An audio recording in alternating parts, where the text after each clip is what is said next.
আসসালামু আলাইকুম। সবার কি অবস্থা, কেমন আছেন, কোথা থেকে দেখছেন আমার ভিডিও? পারলে একটু কষ্ট করে আমাকে জানাবেন প্লিজ। ভিডিওটি দেখার শুরুতে একটা ছোট্ট লাইক দিয়ে আমার ভিডিওটি দেখা শুরু করবেন।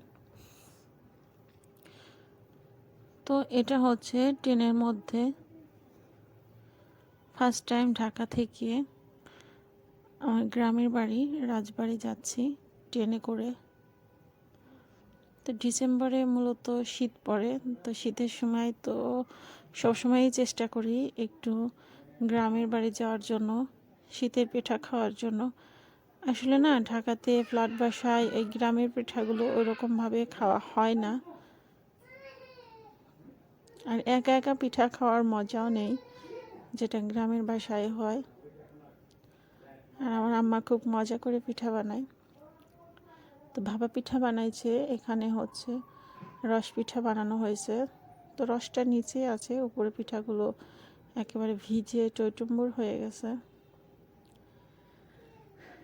তো আমি একটা আংটি বানাতে দিয়ে গেছিলাম এখানে, তো আংটিটা নেওয়া হয়েছিল না, তো আম্মা নিয়ে এসে রাখছে বাসায়। তো এটা একটু পরে দেখতেছিলাম আসলে কেমন হয়েছে। তো মাশাআল্লাহ বেশ সুন্দর হয়েছে আংটিটা। তো ছোট্ট একটা ভিডিও, অল্প অল্প করে একটু ক্লিপ নিয়ে রাখছি আপনাদের সাথে শেয়ার করার জন্য। আর এইখানে হচ্ছে আমি রান্না করছি আমাদের বাড়ির পালা মাটির চুলার রান্না। দেশি মুরগি কিন্তু খুবই মজা হয়, আর এতটা ধোয়া হচ্ছে যে গোশটা গুলো মানে দেখাই যাচ্ছে না। তো সবাই সুস্থ থাকবেন।